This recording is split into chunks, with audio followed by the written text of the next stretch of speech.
makinig ng salita ng ating Diyos sa buhay. Bago po lahat, manalangin muna po tayo. Panginoon Hesus, salamat po sa araw na ito. Binigay mo po sa amin. Salamat po sa buong buhay na hindi ka nakulang sa amin, O Diyos. Salamat po sa mga biyaya, kagalingan, sa mga proteksyon mo, Panginoon Hesus, sa pagmamahal mo po sa amin, Panginoon. At alangin ko po, Ama, ang lahat na makakapanood nito, Panginoon, lahat na makakarinig ng salita mo, Panginoon, na may maging pagpapala po sa kanila. Nawalog, imulog po sa aming puso't isipan ng mga salita mo. Tulungan mo kami, Lord, maunawaan ang salita mo. At ako man, gawin mo, Panginoon, na boses ng iyong propeta, patuloy na hanggang akong pangailangan ng iyong mga tupay. Ibig mo po ang gawain nito, Lord. Ibig mo po ang lahat, O Diyos. Salamat po, Panginoon, sa pangalan ng Jesus. Amen. Amen. Hallelujah. Purihin ng Panginoon, mga minamahal, na tayo po ay dadako na po sa salita ng ating Diyos na buhay. Hallelujah. At ang sabi nga po dito sa James chapter 4 verse 8, lumapit kayo sa Diyos at lalapit siya sa inyo. Hallelujah. Lumapit kayo sa Diyos at lalapit siya sa inyo. And our subject is entitled, After We Repent, Come to Jesus and Receive Him. Hallelujah. Purihin ng Panginoon, mga minamahal. Yung nakaraang linggo po, ang subject natin ay pagsisisi po. At doon po tinuro ng Panginoon na kailangan po ano yung tamang pag-uugali kapag tayo pinagsisisi. Hallelujah. Ngayon po, pagkatapos natin magsisi po ng ating mga kasalanan, ang gusto ng Panginoon, hallelujah, ay lumapit tayo sa ating Panginoong Jesucristo. Let us come to our Lord Jesus Christ, mga kapatid. Yun ang gusto ng Panginoon na marinig natin ngayon sa araw na ito, mga minamahal. Ang tanong sa bagay na ito, bakit kailangan natin lumapit sa ating Panginoong Hesus? Ano ba ang meron sa ating Panginoon? Ano ba, mga kapatid, yung kayang ibigay ni Hesus sa buhay natin na maraming tao hindi nakakaalam, mga kapatid, at may mga tao po na alam na po ito pero hindi po ginagawa sa kanyang buhay. Alam niyo, mga minamahal, mahal tayo ng Panginoon. Gusto ng Panginoon na talagang maranasan natin yung pangako ni Jesus sa buhay natin, mga kapatid. At sana lumapit tayo sa Lord, mga minamahal. Ano ang meron sa Panginoon at bakit kailangan natin lumapit sa Kanya? Hallelujah. Number one, mga minamahal, para daw tayo ay magkaroon ng kapahingahan. Yun ang gusto ng Panginoon, maunawaan natin. Gusto ng Lord kung bakit tayo pinapalapit ni Jesus, mga kapatid, sa kanyang paanan ay upang magkaroon tayo ng kapahingahan. Kapahingahan saan? Sa Mateo 11 verse 28-29, lumapit kayo sa akin, sabi ni Jesus, kayong lahat na napapagal at nabibigatan sa inyong mga pasanin, at kayo'y pagpapahingahin ko.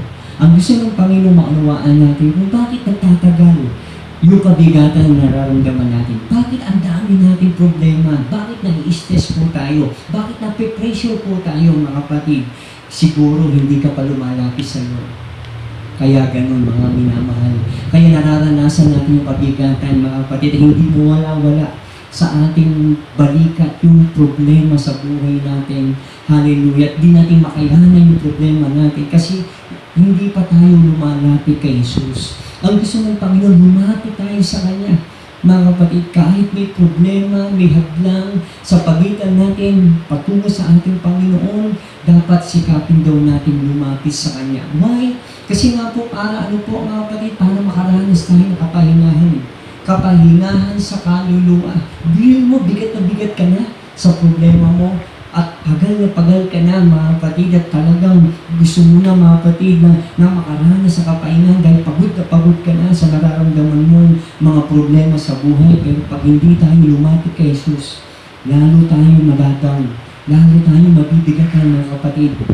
Lalo natin hindi masusumpungan yung kapahingahan ni Jesus na pangako niya.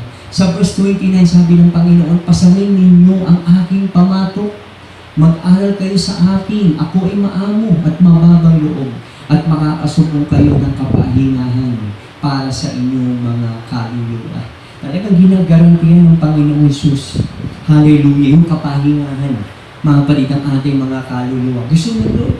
maranasan natin na ikaw, mga kapatid, ay magpahinga sa iyong problema. Gusto ng Panginoon maramdaman mo yung yakap niya. Gusto ng Panginoon, mga kapatid, na talagang maramdaman mo yung presensya niya. Nang sa ganun, mga kapatid, lumakas ka.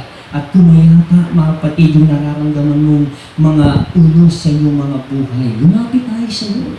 Huwag tayong lalamit kung kanino. Sa ating Panginoon Jesus ng tayo lumapit, mga kapatid. Hallelujah. Bigat na bigat ka na, lapit ka sa Lord. Huwag kang mahiya, mga minamahal. Huwag kang mag-atubili, mga kapatid, sapagkat ang pangako ng Lord, kapahingahan sa iyong mga kaluluwa, sa iyong kaluluwa. Sa verse 29, hallelujah po rin ng Panginoon, mga kapatid. Kaya nga po gusto ng Lord, lumapit tayo sapagkat masusumpungan natin ang kapahingahan sa kaluluwa. Hallelujah. Ang example po dito, mga kapatid, ay si Sakeo. Alam niyo po ba nung nasumpungan niya ang Panginoong Hesus, narinig ng pinagkakaguluhan ng Panginoong Hesus sa mga tao at hindi niya makita ang Panginoon, umakyat po siya sa puno mga kapatid, upang makita ng si Hesus. Itong si Sakeo, mga kapatid, sabik na makita ang Panginoon noong time na yun. Alam niyo ba kung bakit gusto niya makita ang yun? Anong naging dahilan kung bakit gusto niya makita at mapalapit sa Panginoon? Sapagkat nararamdaman niya na yung kaluluwa niya, mga kapatid, si Jesus lang ang makapagbibigay ng kapahingahan. At yung time na yun, nararamdaman niya yung kagalakan sa puso niya.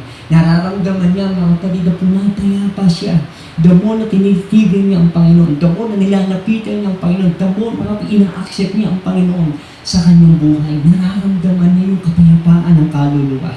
At maraming tao, mga kapatid, hindi madama ang kapayapaan dahil hindi lumalapit kay Jesus.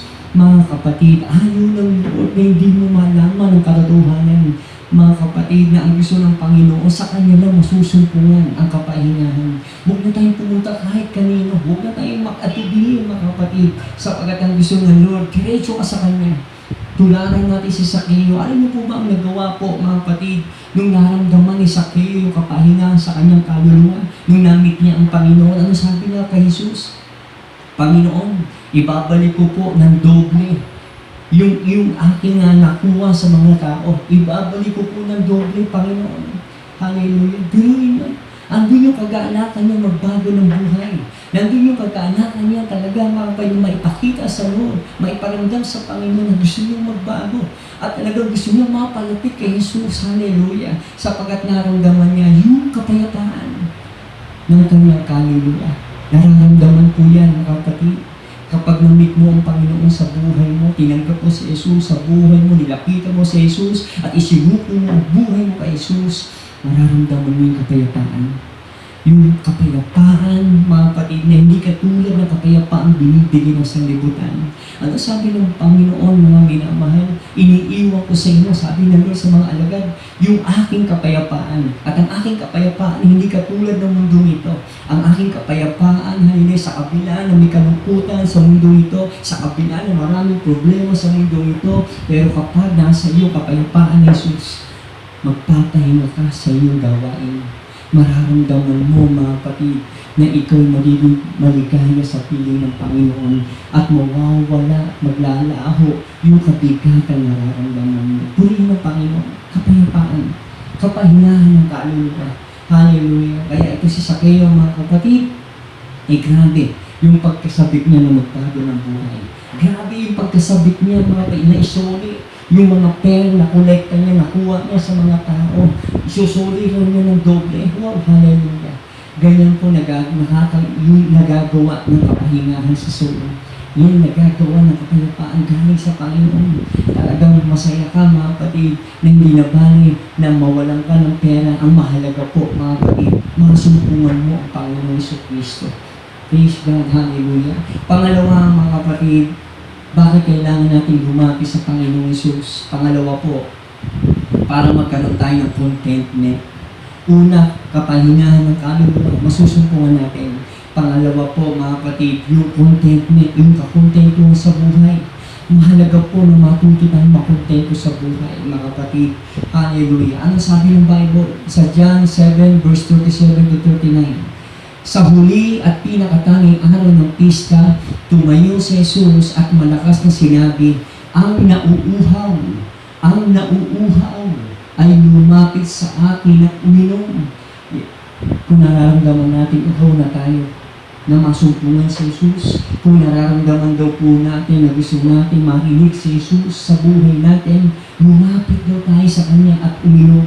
Mga kapatid, sa verse 38, ayon sa sinasabi ng kasulatan, mula sa puso na nananalig sa akin, ay dadaloy ang tubig na nagbibigay buhay. Mula daw po sa puso natin, kapag lumapit ka kay Jesus, mga kapatid, at nanalig kay Jesus, dadaloy sa iyo ang tubig na nagbibigay buhay. Yung tubig, mga kapatid, walang iba po, kundi yung Espiritu ng Panginoon. Tinutukoy niya ang Espiritu tatanggapin ng mga nananalig sa Kanya. Hallelujah. Kapag lumapit tayo kay Jesus, tinanggap natin si Jesus at hindi tayo nag-atubiling lumapit kay Jesus, mga minamahal, matatanggap natin yung Espiritu ng Panginoon. Anong nag-aagawa ng Espiritu ng Panginoon sa buhay natin? Nakukontento tayo. Nagkakaroon tayo ng contentment, mga kapatid. Hallelujah. Ibig sabihin ng contentment po, mahirap ka man, mga kapatid, konti man ang pera mo. At minsan ang kinakain natin, mga simple lang na pagkain, hindi yung prito, yung gulay, yung kanin. Pero natutuwa kang magpasalamat sa Lord. Sapagkat nakukontento ka sa blessing ng Lord. At natutuwa ka na may blessing na galing sa Panginoon. Yun yung kakontentuhan sa buhay. Mga kapatid, hindi tayo nakasalig sa maraming pera. Kaya tayo masaya, kundi tayo pinakasandal sa Panginoon. Hallelujah. Wala namang pera, pero nakasandal sa Panginoon. Mga kapatid, makukontento ka sa buhay mo. Hindi man magara ang bahay mo, hindi man magara mga kapatid yung buhay mo, simple lang mga minamahal. Pero, mga kapatid, may kakontentuhan ka sa buhay. May kakontentuhan ka. Alam niyo po ba, isang example po dito sa pagiging kontento po ay walang iba kundi si King Solomon. Nung na-meet niya ang Panginoon sa buhay niya, nakilala niya ang Panginoon sa buhay niya, mga kapatid, nakontento siya. May sinabi nga po sa aklat ng mga ngaral, mga kapatid, hallelujah, hindi na po naisulat. Ang sabi po doon, hallelujah, walang kabuluhan ng lahat ng bagay. Mga ngaral, hallelujah, chapter 1, walang kabuluhan ng lahat ng bagay. Nakapagtayo si King Solomon ng mag-aaral ng palasyo. Nakapag-ipo siya ng ginto, nakapag-ipo siya ng pila. Marami siyang naging asawa, mga kapatid, at talagang siya po'y very popular ng time na yun sa panahon niya. Mga kapatid, hallelujah, at talagang siya po'y lagi niregaluhan ng mga tao at pinupunyagi ang kanyang pangalan. Pero alam niyo, dumating ang time sa buhay niya na sa kabila ng pagiging mayaman niya, sa pagiging tangid niya, sa panahon niya, mga kapatid, naramdaman niya na paano wala ang lahat ng bagay kung hindi mo matatagpuan ang Diyos sa buhay mo. Sapagkat ang sabi ng Bible, nasa Diyos lang po ang kaligayahan at kasaganaan ng buhay. Nasa Diyos lang po. Nasa Panginoon lang po natin. Mga kayo, pag nambit natin ang Panginoon, nasumpungan natin ang Panginoon, nilapitan natin ang Panginoon, at isinuko natin ang ating buhay sa Panginoon, mararanasan natin yung kakontentuhan. Mga kapatid, simple lang ang buhay mo, pero masaya ka. Yun ang gusto ng Lord na maunawaan natin, mga kapatid. Gusto ng Lord maging simple lang ang buhay mo, pero natutuwa ka dahil nasa iyo ang Panginoon. Simple lang ang buhay mo, pero masaya ka. Mga simple lang ang buhay mo, mga kapatid, kaya talagang ramdam na ramdam mo yung kakontentuhan sa piling ng Panginoong Jesucristo. Talo mo pa yung mga mayayaman. Talo mo pa yung mga bilyonaryo sa mundo ito. Talo pa yung mga milyonaryo. Mga kapatid, na kahit tumadaan ka, iba't ibang mabibili ka, pagsubok, masaya ka pa rin. At ramdam na ramdam mo yung pag-ibig ng Panginoon, ramdam na ramdam mo yung presensya ng Panginoon. Nakukontento ka sa piling ng Lord kahit may pagsubok ka. Hallelujah.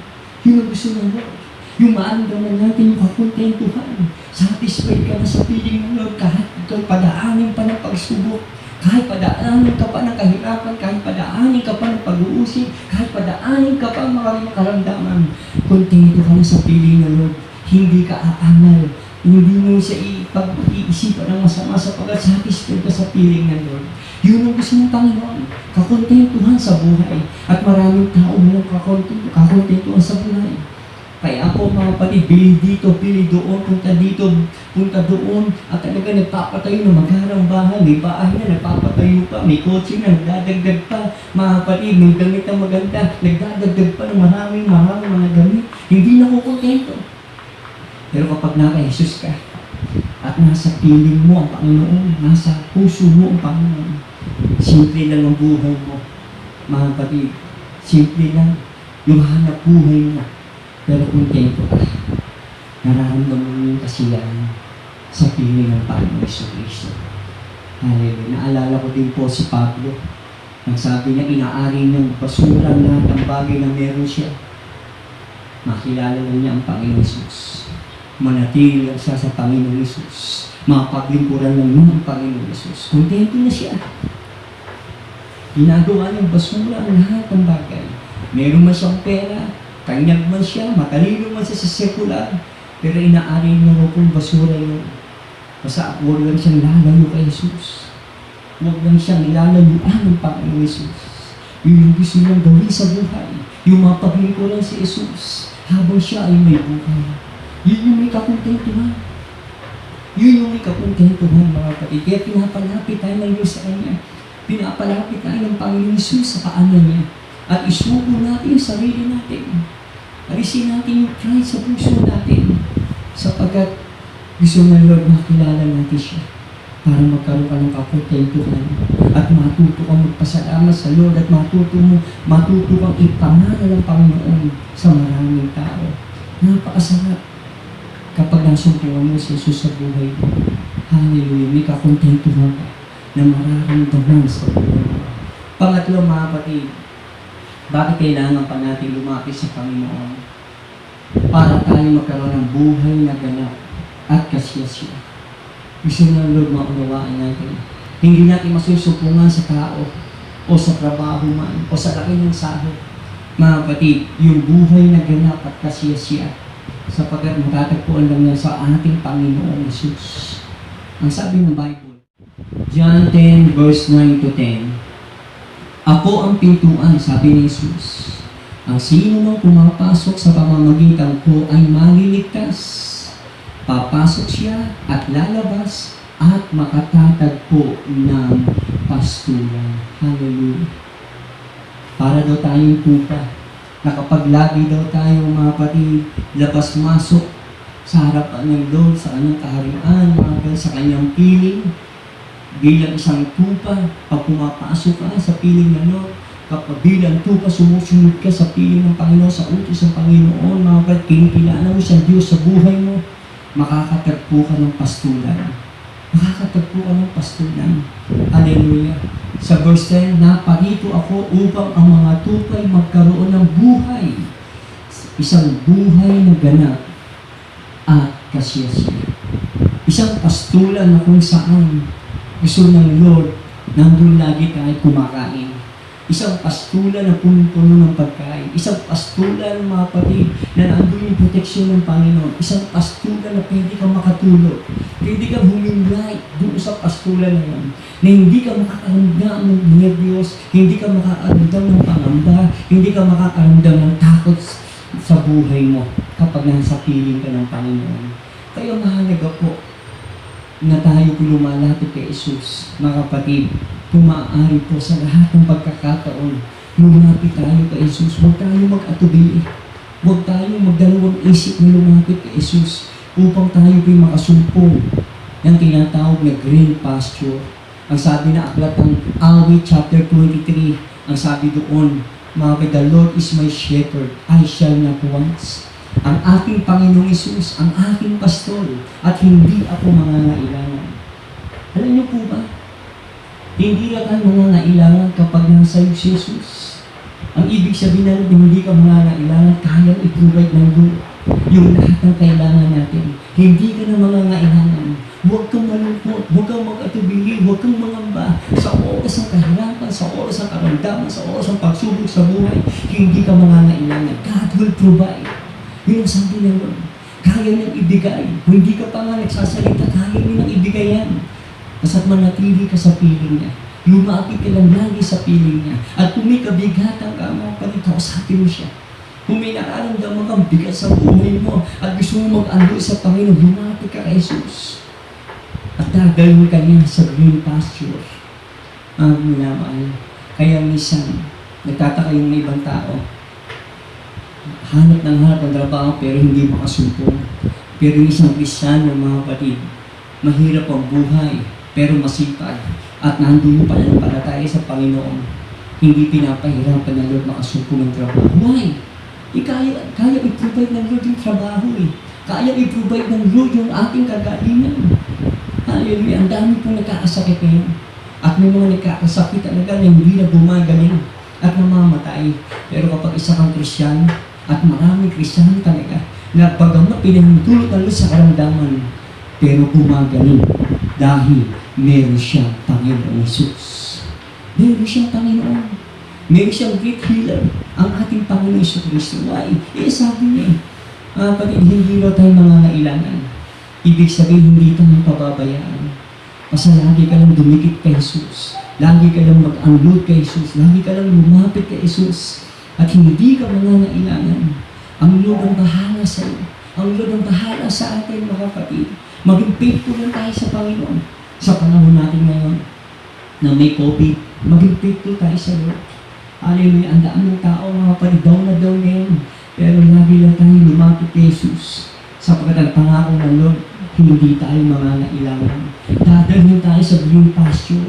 Dadalhin tayo ng Panginoon sa isang pastulan na nandun na yung lahat ng ating kailangan. At kung sakaling mang nakakaramdam tayo, mga kapatid, ng mga worry sa buhay, alalahanin sa buhay, ang sabi ng Panginoon, huwag kang mag-alala sa kakainin mo. Huwag kang mag-alala sa karamdaman mo. Huwag kang mag-alala sa pinagdadaanan mo. Lumapit ka lang lagi kay Jesus at tutulungan ka ng Lord ng malutas ang problema mo. Purihin ng Panginoon. Hallelujah. Simple lang ang buhay pero masaya. Yun ang gusto na maranasan natin. Ay kapag lagi tayo lumalapit kay Jesus, dadalhin niya tayo sa magandang pastulan na nandun lahat ang ating pangangailangan. Ganyan ang Panginoon. Hindi tayo pababayaan, mga kapatid. Kaya lagi lang tayo lalapit sa Lord. Lagi lang tayo tatawag sa Lord. Lagi tayo mag-pray. Yun ang gusto ng Panginoon. Hallelujah. May problema ka, lagi ka mag-pray. Daw na ka na, lagi ka mag-pray. Lagi ka lumapit sa Lord. Idain mo sa Lord ang iyong pangangailangan. Sapagkat ang pangako ng Lord, dadalhin ka niya sa magandang pastulan. Bubusugin ka niya pag nauuhaw ka. Kapag ika'y nangihirapan na pahihilutin niya yung mga paa mo. Hallelujah. At pagagaling ang karamdaman. Sapagkat ang Panginoon Jesus, tapat po siya kung magsalita. Tapat po siya kung mangako sa atin. Kaya huwag kang mag-alala sa ating mga problema. Hallelujah. Pang-apat, bakit kailangan pa natin lumapit kay Jesus? Sapagkat para mabuhay ang ating kaluluwa. Hallelujah. Para mabuhay ang ating kaluluwa. Mga kapatid, the Bible says, Isaiah 55 verse 2-3, bakit di mo gugulang salapi sa mga bagay na hindi nakabubusog? Bakit inuubos ang pera sa mga bagay na walang halaga?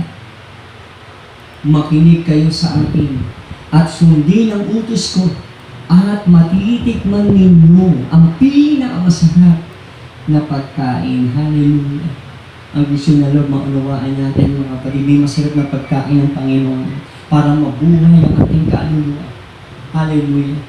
Sapagkat sinabi po ng Mateo 4 verse 4, hindi lang sa tinapay nabubuhay ang tao, kundi sa mga salita ng ating Panginoon Jesucristo. Verse 3, pumarito kayo, kayo ay lumapit at ako'y pakinggan, makinig sa akin nang kayo'y mabuhay. Yan. Ako'y may gagawin walang hanggan tipan at ipalalasap sa inyo ang pagpapalang ipinangako ko kay David. Hallelujah. May pangako ang Lord. Kung paano naranasan ni David yung magandang buhay hanggang sa siya po'y namatay. Sa kabila ni siya po'y nagkasala pero pinatawad ng Panginoon. At siya po'y namatay mga kapatid na may damay kahit paano may damay po dahil napatawad siya ng Panginoon. Hallelujah. At lahat ng pagpapalang naranasan ni David ay kaya natin maranasan. Huwag lang tayong mag-negative. Maging positive lagi tayo sa harapan ng Panginoon. At bubuhayin daw tayo ng Panginoon kapag lagi tayo nakikinig sa Kanya. Bubuhayin tayo ng Lord. Kaya huwag tayong matakot. Wala kang pambayad sa ilaw, wala kang pambayad sa kuryente, sa tubig, wala kang pambayad sa upa ng bahay, hindi ka pa nakakasumpong ng trabaho, at hindi ka pa gumagaling sa ngayon. Pero sabi ng Lord, mabubuhay ka. Mabubuhay ka. Kasi huwag mo lang aalisin yung pananampalataya mo sa Lord. Huwag ka lang mangangamba na lumapit sa Lord. Sapagkat sabi ng Lord, bubuhayin tayo ng Panginoon, kaya tayong buhayin ng Lord. Hallelujah. Kaya ng Lord gumawa ng himala sa harapan natin. Kaya ng Lord. Instant. Pagbalingin ka. Kaya ng Lord. Instant. Pagpalain ka. Kaya ng Lord gumawa ng himala sa iyo. Ang Panginoon. Kaya ka ng buhayin. Yun ang pangako ni Jesus sa buhay natin. Lumapit lang tayo sa Lord. Hallelujah. Yes. Ipapahintulot tayo ng Diyos sa mga pagsubok. Yung sabi niya. Para ano? Para dalisayin. Para maging tunay na ganap at Krisyano. At nang sa ganun, maging karapat-dapat sa puto ng buhay o korona ng buhay. Kaya may reason na kung bakit tayo pinapahintulot sa ibang pagsubok. Pero huwag tayong susuko, mga kapatid.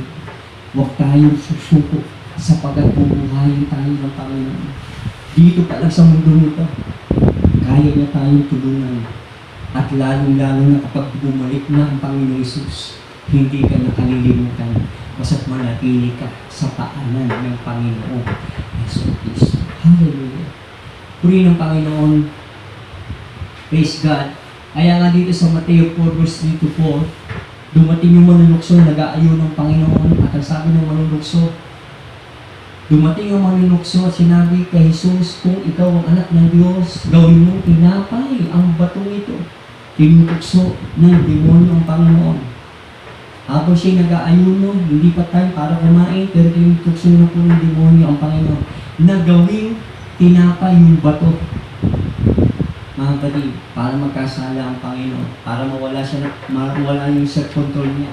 Mga kapatid, pero ang sagot ng Panginoon Jesus. Ngunit sumagot si Jesus, nasusulat, hindi lamang sa tinapay nabubuhay ang tao, kundi sa bawat salita na namumutawi sa bibig ng Diyos. Kaya mga kapatid, huwag lang daw po puro tinapay ang sentro ng buhay natin. Dapat may oras tayo ng salita ng Diyos sa buhay natin. Meron tayong panahon para maglingkod sa Diyos. May panahon tayo para manalangin sa Panginoon. May panahon tayo para magbasa ng salita ng Panginoon. At may panahon dapat lagi tayo nagawin ang kalooban ng Diyos sa buhay natin para mabuhay daw tayo, mga kapatid. Hallelujah. Hindi lang sa tinapay tayo dapat nabubuhay, kundi sa salita ng Panginoon. Mga kapatid. Hallelujah. Praise God. Panglima, bakit kailangan natin lumapit lagi sa Panginoon? Para magkaroon ng buhay na walang hanggan. Buhay na walang hanggan. Pangako ng Lord. Kapag ang isang tao o isang Kristiyano na lagi nasa Panginoon Jesus, naglilingkod sa Panginoon at namatayan, at siya'y namatay, magkakaroon daw siya ng buhay na walang hanggan. The Bible says in John 3:16, gayon na lang ang pag-ibig ng Diyos sa sanlibutan, kaya ibinigay niya kanyang bugtong na anak si Jesus upang sumampalataya kay Jesus. Mga kapatid, para hindi daw tayo mapahamak, kundi magkaroon ng buhay na walang hanggan. Ay gusto mo na lagi tayong lumapit kay Jesus. Lagi tayong tatawag sa Panginoon Jesus. Lagi tayong mag-aanlo sa Panginoon. At lagi tayong maglingkod kay Jesus para magkaroon tayo ng buhay na walang hanggan. Habang may buhay, habang kahiling na kapatid, maglingkod tayo kay Jesus. Hawin na natin yung mga sagabal. Kaya hindi ka nakakapaglingkod ng maayos dahil maraming sagabal na nilalagay ang demonyo. Maraming pagsubok na nilalakad sa ating mga daanan. Pero hawiin natin yan. Hawiin natin yan, yung mga tukso na yan. Hawiin natin yung mga bisyo na yan. Hawiin natin yung mga pag-uusig na yan. Hawiin natin yung mga discouragement sa buhay natin. Kailangan tayo maglingkod sa Lord. Kailangan natin lagi lumapit sa Lord. At kailangan lagi tayo nakadikit sa Panginoon para lagi tayo maka-assure, mga kapatid, na magkaroon tayo ng buhay na walang hanggan. Hallelujah. Yun ang gusto na Lord. Buhay na walang hanggan. Pag namatay yung tao, dalawang lugar lang pwedeng puntahan natin. Langit o impyerno. At ang langit po ay tinatawag na buhay na walang hanggan. Pero ang impyerno po ay kaparusahang walang hanggan. Mga kapatid, mahal tayo ng Panginoon. Gusto na Lord, makamit natin yung buhay na walang hanggan. Walang perfect sa atin, uulitin ko ulit. Walang perfect sa atin. Matuto tayo magpatawaran. Matuto po tayo mga kapatid na kalimutan na yung nakaraan. At tayo po ay mag-move on. Gawin natin kalooban ng Panginoon. At ayusin natin ang buhay natin. At tayo po'y bumawi sa ating Panginoon. Kung nakaraan, marami tayong kakulangan ngayon. Bawi tayo. Bawi tayo sa ating mga pagkukulang. May pagkakataon pa kapatid. Habang may buhay pa tayo. Habang hindi pa dumadating ang Panginoon Jesus. May pagkakataon tayong makamit natin ang buhay na walang hanggan ngayon. Hallelujah. John 14 verse 4 to 6. At alam na ninyo ang daan patungo sa pupuntahan ko, sabi ni Jesus. Sinabi sa kanya ni Tomas, Panginoon, hindi po namin alam kung saan kayo pupunta. Paano namin malalaman ang daan? Ang katotohanan, Tomas. Ako ang buhay, Tomas. Walang makapupunta sa akin kundi sa pamamagitan ko. Hallelujah, puri ng Panginoon. Isa lang ang daan patungo sa buhay na walang hanggan. Walang iba kundi sa pamamagitan ni Jesus. Not our religion can save our soul. Hindi ang religion natin ang makapagliligtas sa atin. Hindi yung mabubuting gawa ang makapagliligtas sa atin. Mga kapatid, hindi pagiging popular natin sa mundo ito ang makakapagligtas sa atin. Hindi yung pagiging mayaman natin ang makakapagligtas sa atin. Kundi ang sa pamamagitan po ni Jesus. Kapag lumapit tayo kay Jesus, sapagat siya po ang daan patungo sa buhay na walang hanggan. Siya lang, wala na iba. Siya lang po, ang pangalan ni Jesus lang po ang makapagliligtas sa atin. Ang Panginoon Jesus naman po ang magbibigay ng buhay na walang hanggan po sa atin. Sapagat sinabi ng Gawa chapter 4 verse 12, sa silong ng langit, walang ibang pangalan ang makapagliligtas sa tao kundi sa pamamagitan ng pangalan ng Panginoong Jesucristo. Only in the name of Jesus can save our soul. Hallelujah. Kaya mga kapatid, lumapit na kay Jesus. Lumapit na tayo kay Jesus upang makamit natin ang buhay na walang hanggan. Pang-anim, ano pa ang dahilan bakit kailangan natin lumapit kay Jesus? Sapagat hindi kanya itataboy. Yan ang pinakahuli po. Hindi kanya itataboy basta lumapit ka lang kay Jesus. Kahit gaano mang kadami ang iyong kasalanan, kahit gaano mang kaitim tayo sa harapan ng Panginoon dahil sa ating nagagawang karumihan, hindi kanya itataboy. Yun ang sabi ni Jesus. Maraming tao mga kapatid, minsan nagsasawa na magpatawad kaya nakataboy po tayo. Sasawa na sila Limitado na yung kanilang kakayahan para magpatawad. Limitado yung kanilang pag-ibig para magpatawad. Pero yung Panginoon Jesus, pag lumapit ka lagi dyan, how many times ka mo nagkakasala, lapit ka lang. How many times ka nagkukulang sa lapit ka lang. Ang sabi na Lord, hindi ka niya itataboy. Hindi siya magsasawa na magpatawad sa atin. Hindi siya magsasawa mga kapatid na ibigay yung dalawa ng kamay para tayo po'y magkaroon uli ng panibagong buhay sa piling niya. Totoo po, habang may buhay tayo, may pag-asa tayo, pwede tayo magbago ng buhay. Maaaring may mga tao kinukundin ka sa iyong kasalanan, pero ang Panginoon, hindi ko niya itataboy. Basta buksan mo lang ang puso mo. Papasukin mo lang siya sa buhay mo. At paglingkuran mo lang siya habang nabubuhay ka. Hindi ka niya itataboy. Gaano man yung karumi, mga kapatid, sa harapan ng Lord. The Bible says, John 6:37 to 39, lalapit sa akin ang lahat ng ibinibigay sa akin ng Ama. At hindi ko itataboy. Hindi ko itataboy ang sino mang lumalapit sa akin. Hallelujah. Mga anak ng Diyos. Huwag tayong maging judgmental sa mga tao. Kailangan matutunan natin na ang Lord hindi nagtataboy. Lagi nagpapatawad, nagmamahal. Kaya lapit lang tayo sa Lord. Huwag tayo lalapit mga kapatid sa mga sabihin natin na totoo yun. May mga pagkakataon tayong tao. Nakakapagpatawad kaya lumisan. Pagka nag-burn out na tayo, pati sumusobra na yung ating gamit, di na natin kaya magpatawad. Kaya, o Panginoon, kaya natin magpatawad.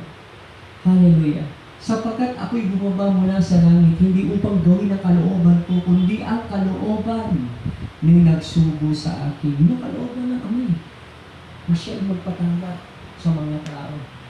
Verse 39, at ito ang kanyang kalooban. Huwag kong pabayaang mawala.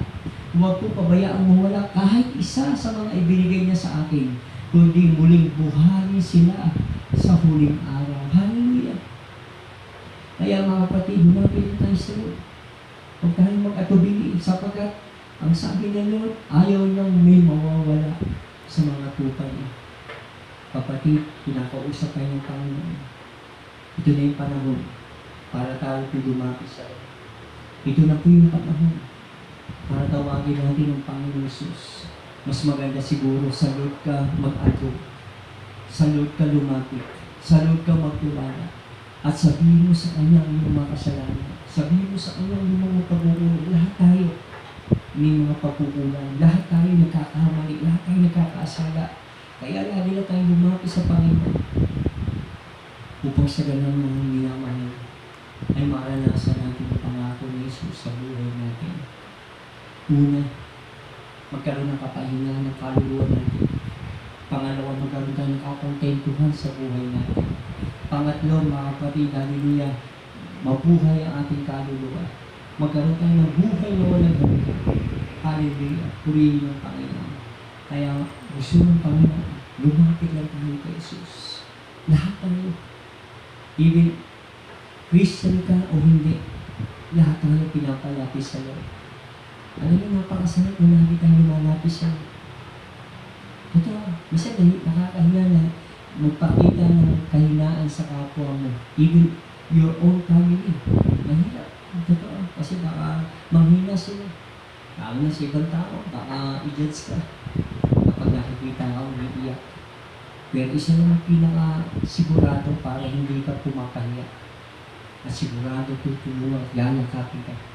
Walang iba kundi sa Panginoon Jesus. Sa Kanya tayo lalapit. Pag nararamdaman mo, down na down ka, lapit ka kay Jesus. Sa oras, mga kapatid, nabigat ka na, pagal na pagod ka na sa problema mo, lapit ka kay Jesus.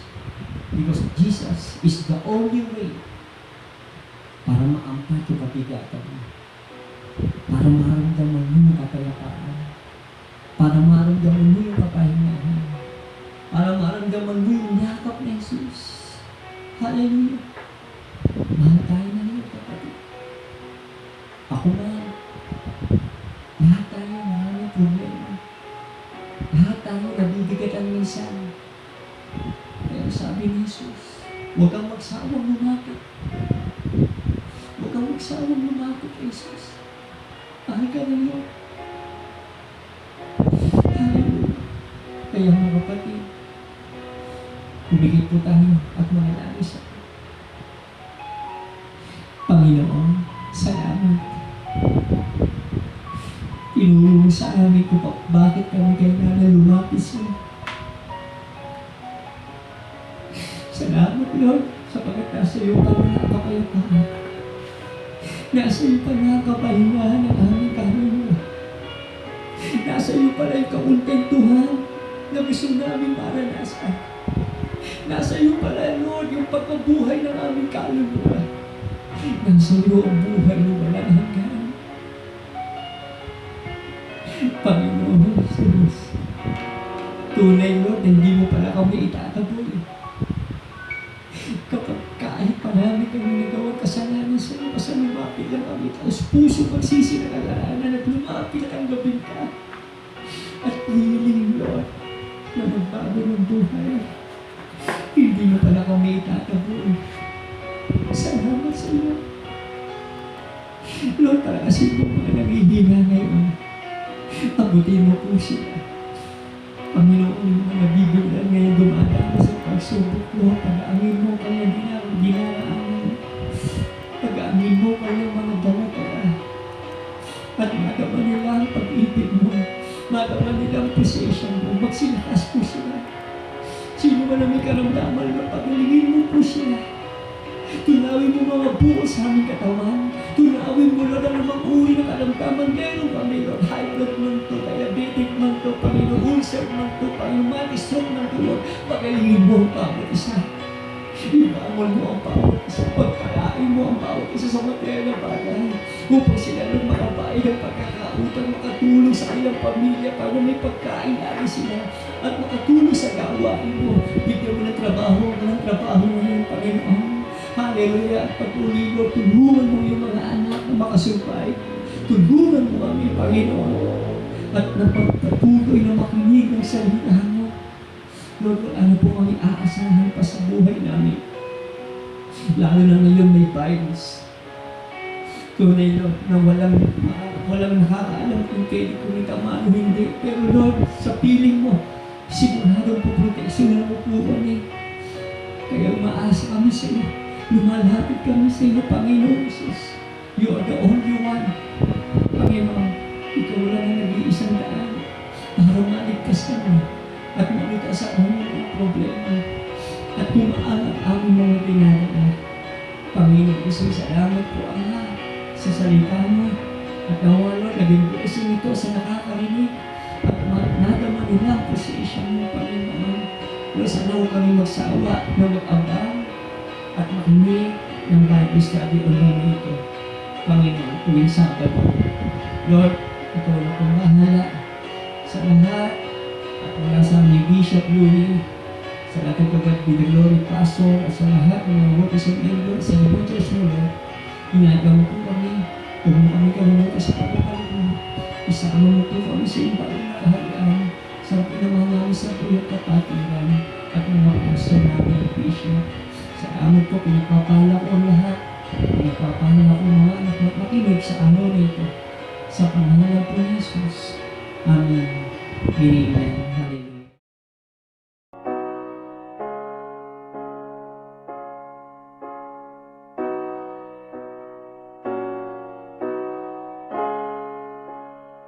Ng Panginoon, mga kapatid, announcement po. Prayer and counseling, mga minamahal. Hallelujah. Sa gusto po na magpa-pray over po kayo sa amin, please call or text sa cellphone po namin, mga kapatid,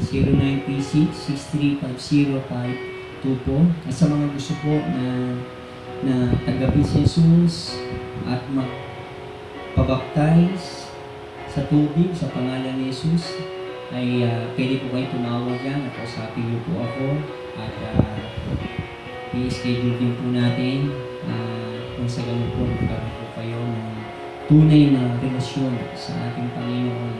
Hallelujah.